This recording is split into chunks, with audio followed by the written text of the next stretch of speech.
Magandang araw po sa inyong lahat.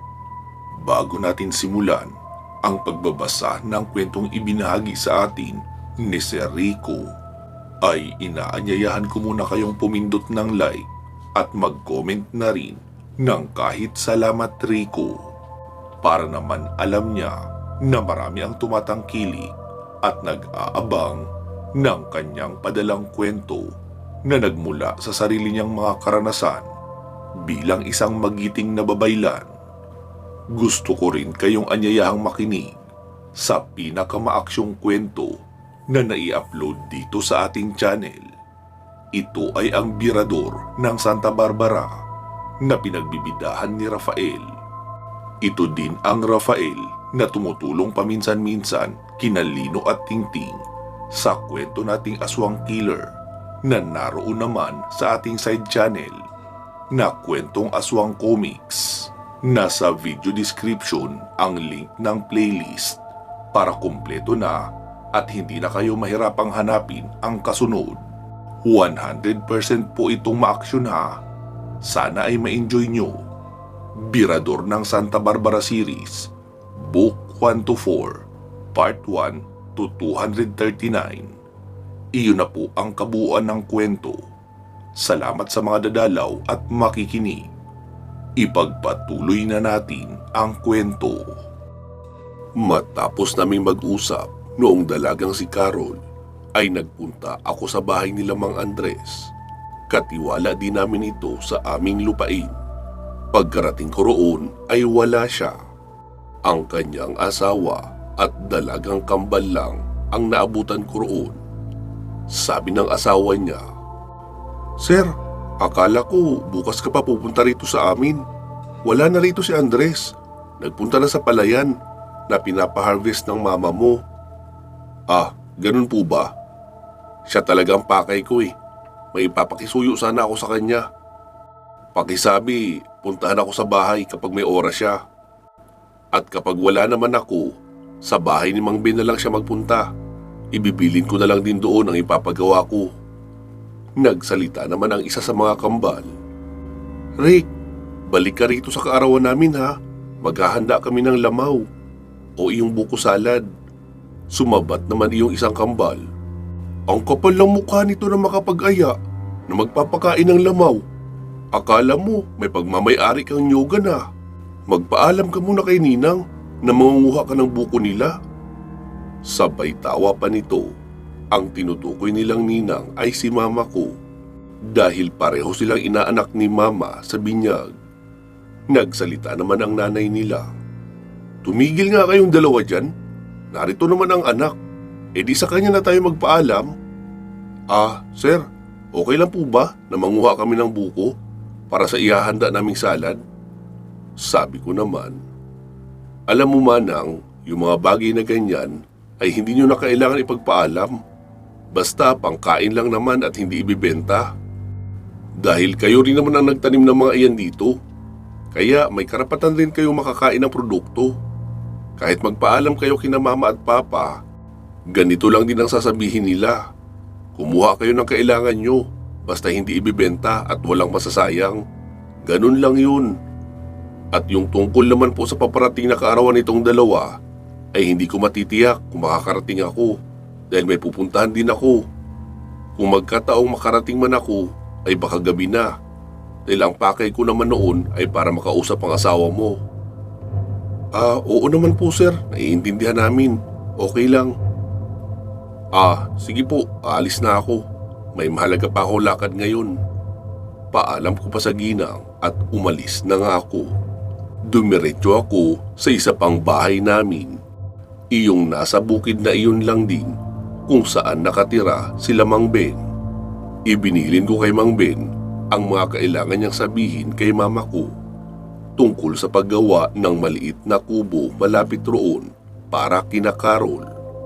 Tutal, sa amin na rin naman siya magtatrabaho, kaya mas maiging doon na rin sila tumira sa aming lupain para masigurado ang kanilang kaligtasan.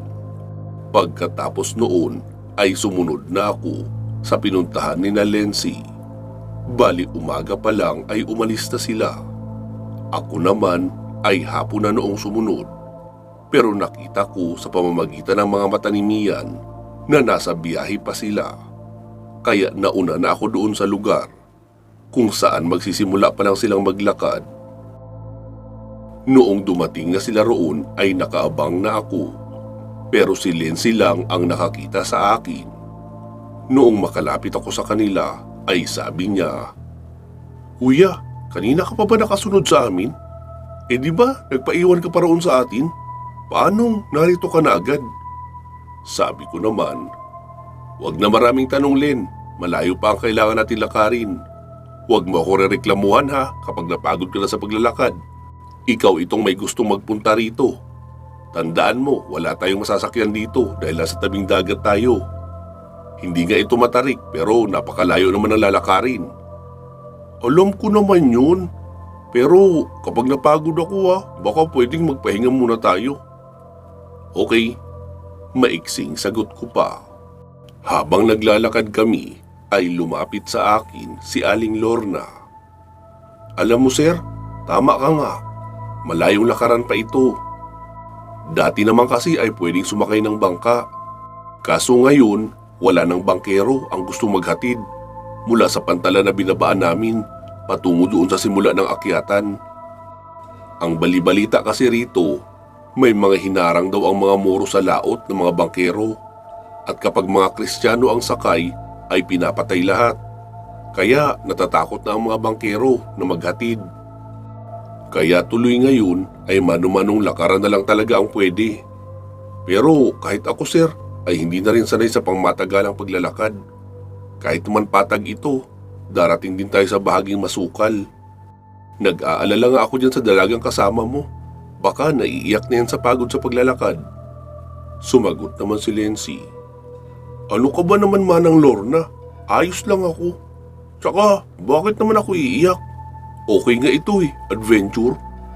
Sabi ko naman, "Adventure ha? Kapag ikaw nagpakarga sa akin, ihahagis talaga kita sa dagat at ipapakain sa mga pating."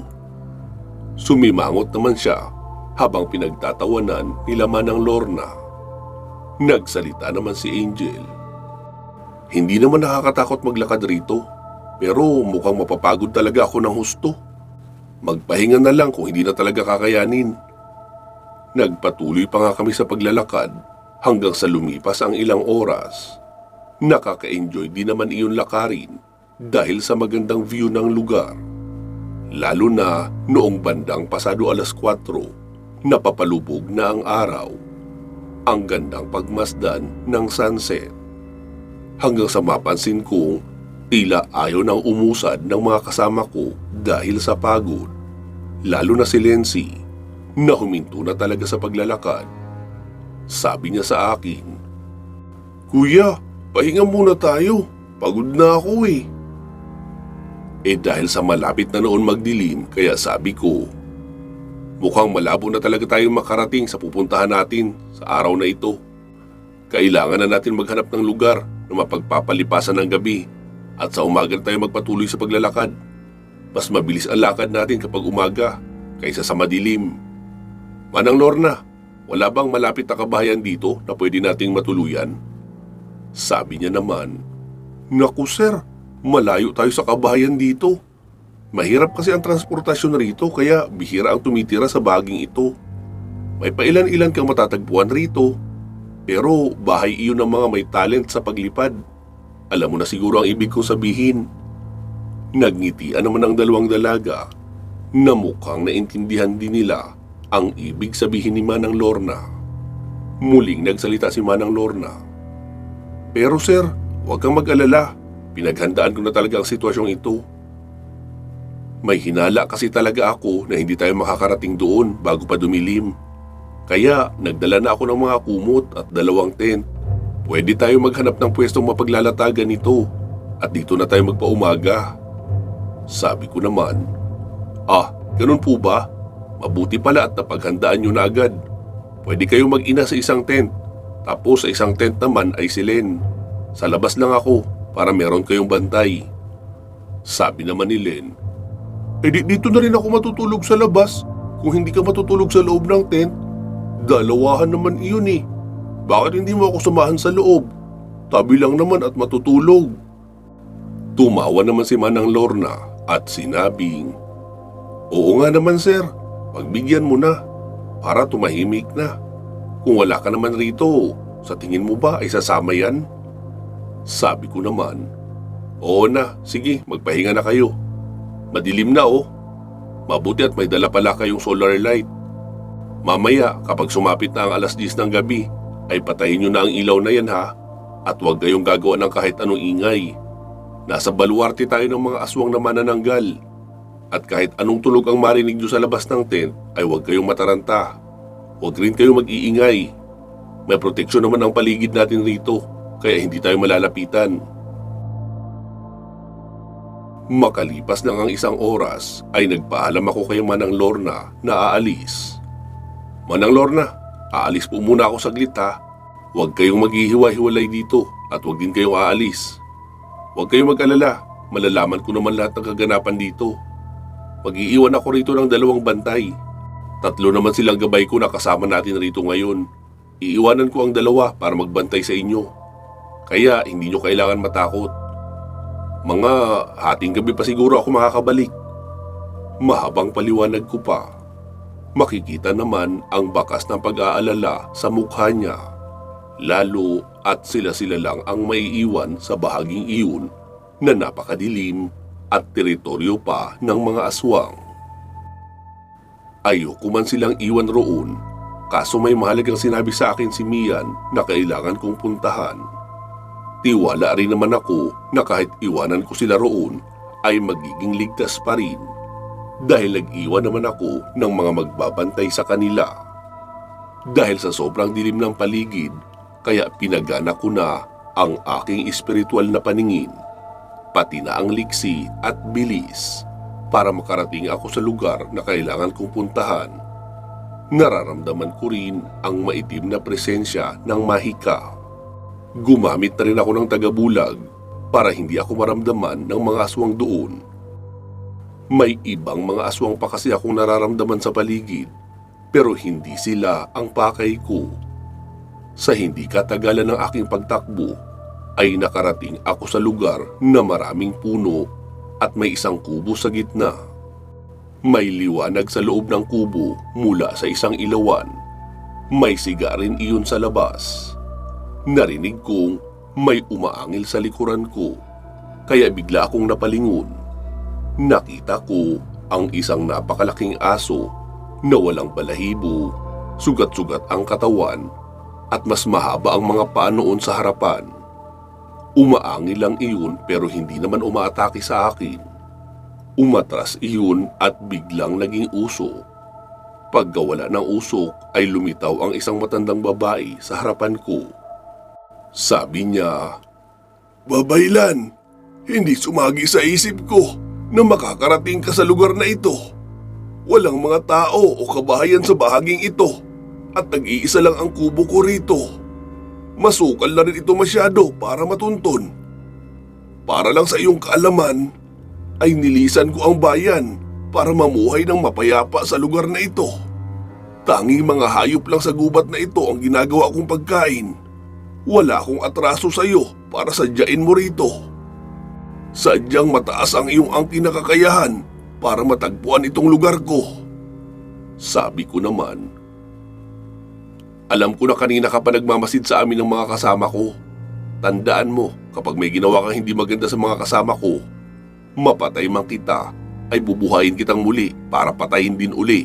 At paulit-ulit ko yung gagawin hanggang sa magsawa ako. Wala kang kasing sama. Isa ka sa pinakamasamang aswang na nakaharap ko. Pati sarili mong apo ay kinain mo. Dapat sa'yo ay hindi na binubuhay. Pero bago ka patayin, dapat pahirapan ka muna. Tumalikod siya sa akin at sinabing, Isa ka rin palang pantas. Nakakamangha dahil nalaman mo rin agad ang nakaraan ko.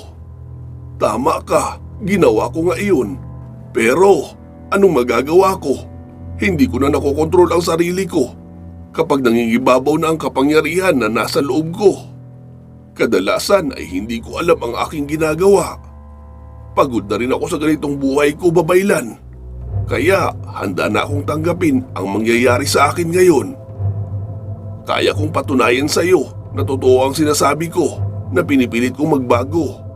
May batang babae sa loob ng kubo ko. Mula nang siya ay sanggol ay inalagaan ko na siya. Napatay ko ang mga magulang niya. Kaya magmula noon ay kinupkup ko na siya at inalagaan. Hindi ko na rin siya magawang kainin dahil naaalala ko sa kanya ang apo ko. Sa tuwing susumpungin ako ng aking pagiging bangkilan ay lumalayo ako rito. Kaya hindi ko siya nasasaktan. Inaalagaan ko siya para balang araw pagtanda ko ay may mag-aalaga rin sa akin. Matapos magpaliwanag ng matanda ay iniwan ko siya sa labas at pumasok ako sa loob ng bahay. Totoo nga ang sinasabi niya. Nakita ko sa loob ang isang batang babae na nasa 5 taong gulang siguro na natutulog sa duyan. Bumaba ako sa kubo at binalikan ang matanda.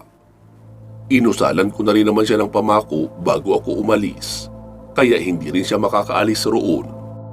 Pagkalapit ko sa kanya ay hinawakan ko ang kanyang dila at hinila ng malakas. Humaba iyon ng humaba, tapos sinakal ko siya at paunti-unting tinatapik sa likuran.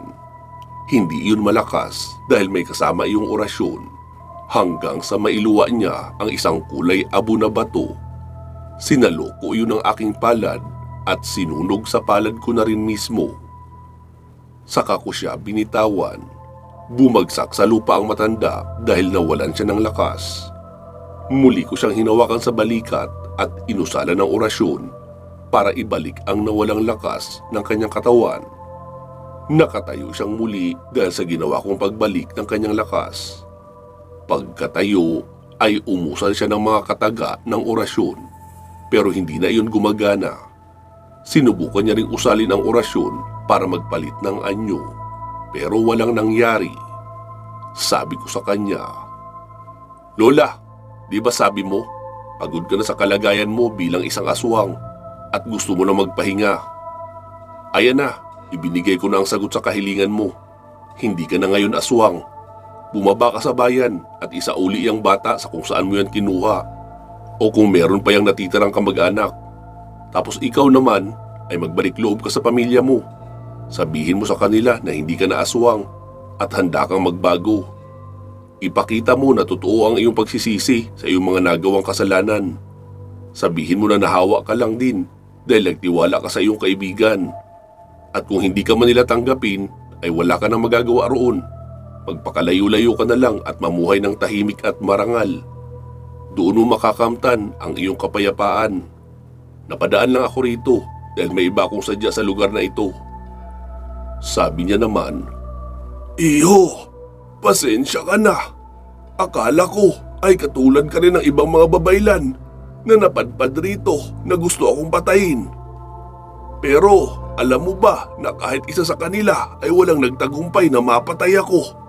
At sila pa nga ang napatay ko sa pamamagitan ng aking pinagsamang malakas na sator at kulam. Pero noong makita kita kanina, bigla akong nawala ng lakas. Hindi ko maituloy ang pag-atake ko sa iyo dahil iyon sa suot mong medalyon. Kaya akala ko ay katapusan ko na nga sa gabing ito. Sige, gagawin ko ang mga sinabi mo sa akin. Siya nga pala babaylan, hindi lang ako ang aswang sa bahaging ito. Sa unahan lang, sa may bandang patarik na malayo sa dalampasigan, may nakatira dyan na 2 matandang aswang. Purong lahi sila ng gabunan. May grupo ng kabataan na napadaan dito kanina. May mga kababaihan rin silang kasama. Nagtanong sila sa akin kung anong lugar ito. At ang sabi nila ay nag-hiking raw sila dahil mahilig sila sa adventure. Siguradong nanganganib sila ngayon sa kamay noong mga matatandang aswang na taga-taas. Sa totoo lang, target ko rin sana sila ngayong gabi kung hindi lang tayo nagtagpo ngayon at tinanggal mo ang pagkaaswang ko. Kaya hindi na matutuloy ang balak ko sa kanila. Hanapin mo sila babaylan at pauwiin na lang. Alam kong hindi sila naniniwala sa mga aswang at kababalaghan. Kaya bahala ka nang magpaliwanag sa kanila na mapanganib ang lugar na ito para sa kanila. Hindi ko na siya sinagot at iniwan ko na. Ang totoo, yung mga kabataang hikers talaga ang pakay ko dahil sinabi sa akin ni Mian na may mga tao raw sa lugar na iyon na dayo. Nagkataon lang na nadaanan namin ang kubong iyon. Mabuti nga at nangyari iyon dahil nagawa kong mailigtas ang batang babaeng naroon. Kahit pasabihin niyang hindi niya iyon balak saktan, darating pa rin ang araw na mabibiktima niya iyon. Kung ang sarili niyang apo ay nagawa niyang biktimahin, ang batang iyon pa kaya na hindi niya talaga kaano-ano. Sa patuloy kong pagtakbo patungo sa unahan ay nakarinig ako ng ingay na mga nagtatawanan. Hanggang sa makita ko ang isang malaking bonfire sa gitna ng mga tent. Huminto ako roon at inobserbahan sila. Nasa 12 katao sila lahat, 5 lalaki at 7 babae. Nag-isip ako ng paraan kung paano ko sila kakausapin nang hindi sila natatakot sa akin. Isinara ko muna ang aking puder, pati na ang aking espiritual na paningin para hindi sila matakot.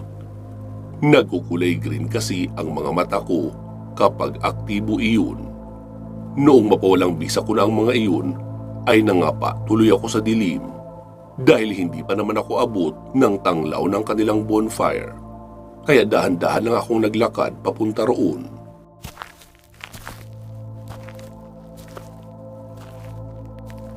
Hanggang sa maramdaman noong grupo na papalapit ako sa kanila, gawa ng mga tunog ng dahon na natatapakan ko. Bigla silang natahimik at nakiramdam. Noong makita nila ako ay biglang nagtilian ang mga babae. Kaya inilagay ko ang aking hintuturo sa pagitan ng aking mga labi na sinasabing huwag silang maingay. Sabi ko pa, "Bakit kayo sumisigaw? Mukha ba akong tiyanak para katakutan?" Sabi naman ng isang babae, "Hoy, turo ka dyan. Saan ka ba kasi nanggaling kuya? At bigla ka na lang susulpot dyan. At sino ka? My gosh, saan ka ba nanggaling?" Sabi ko naman pero medyo pabulong, "Kakasenyas ko lang sa inyo na huwag maingay, di ba? Hindi kayo dapat narito, lalo na kung gabi. Gusto nyo bang mamising na lang kayo bigla?" Sabi naman ng isang lalaki, "Ay, grabe siya. Bigla na lang magpapakita tapos mananakot." Doon ko nalaman na bading pala siya, kaya ganun siya magsalita. Nagsalita akong muli. "Hindi ako nagbibiro o nananakot. Totoo ang sinasabi ko. Hindi kayo ligtas rito. Mabuti ngayon na medyo maaga pa, kaya hindi nyo pa nararamdaman. Pero maya-maya lang kaunti, ay ewan ko na lang kung hindi kayo mabaliw sa takot. Pakiusap, makinig kayo sa sasabihin ko para walang mangyaring masama sa inyo." Sabi naman ng isang babae, "Eh kuya, kung ano man ang pangalan mo, bakit hindi kami magugulat at matatakot sa iyo? Bigla ka na lang susulpot sa ganito kadilim na lugar. Kung kami nga kanina na pumunta rito na may liwanag pa, nahirapan ang makarating rito. Tapos ikaw bigla ka na lang lumitaw. Isa pa, walang kabahayan na malapit rito. Paano ka nakarating rito? Kung saan ka man nanggaling, ay bumalik ka na roon kuya. Nakakaistorbo ka lang sa amin eh." Sumabat naman iyong katabi niyang lalaki, "Oo nga, umalis ka na. Baka manyak ka lang na gusto mamboso sa mga babaeng kasama namin rito. Siguro may bahay ka malapit rito no? Subukan mo lang busuhan itong jowa ko. Tatanggalin ko yung 2 mata mo at lalagyan ko ng bukol yung malaunggoy mo mukha." Nagsalita naman yung isang babae, "Uy, tama na nga yan. Hindi naman kayo inaano ng tao. Ikaw Jandel, grabe ka naman manlait. Ikumpara mo nga ang mukha mo sa mukha ng lalaking yan. Hindi ka nga nangangalahati sa itsura niya. Mas mukha ka pa nga unggoy kaysa sa kanya." Muli namang sumagot iyong lalaki, "Sige Beng, kampihan mo ang lalaki iyan. Kapag ikaw napahamak dito, bahala ka sa buhay mo. Magsama kayo ng lalaking yan na pareho kayong mga bobo." Nagsalita naman akong muli, "Binibigyan ko lang kayo ng babala at poprotektahan na rin sana para makauwi kayo ng buhay sa mga pamilya nyo. Tapos pag-iisipan niyo ako ng masama, Hindi ko intensyon na istorbuhin ang kasiyahan nyo. Pero nasa maling lugar kayo para magsagawa ng ganyang kasiyahan. Mahabang paliwanag ko pa sa kanila. Pero mas lalo pang nagalit yung isang lalaki na kasamahan nila. Nakainom na kasi kaya matapang. Bigla akong napatingala dahil nakarinig ako ng tunog mula sa malakas na paggaspas sa itaas. At may mga tunog rin ng pag-ungol at pag-alulong ng mga aso sa paligid. Natahimik bigla ang mga lalaki at babae na naroon. Sabi ko sa kanila, "Ayan na sila, yan yung sinasabi ko sa inyo. Narinig nyo naman ang mga tunog na iyon, di ba? Alam nating pareho na hindi yung tunog ng tao. Ano, gusto nyong maubos kayong lahat rito? O makauwi pa ng buhay sa pamilya nyo? Ang mga gustong malapa ng mga nilalang na iyan ay huwag makinig sa akin. Nasa malapit ang mga iyan at siguradong gutom na gutom. Sabik na yan lumapa ng laman ng tao. Yung mga gusto namang mabuhay pa ay lumapit rito sa akin. Magtabi-tabi kayo sa iisang lugar. Dapat walang hihiwalay kahit anong mangyari. Kahit ano pang marinig nyo o makita, huwag kayong mataranta at huwag rin tatakbo. Wala kayong matatakbuhan rito dahil teritoryo nila ang buong kagubatang ito."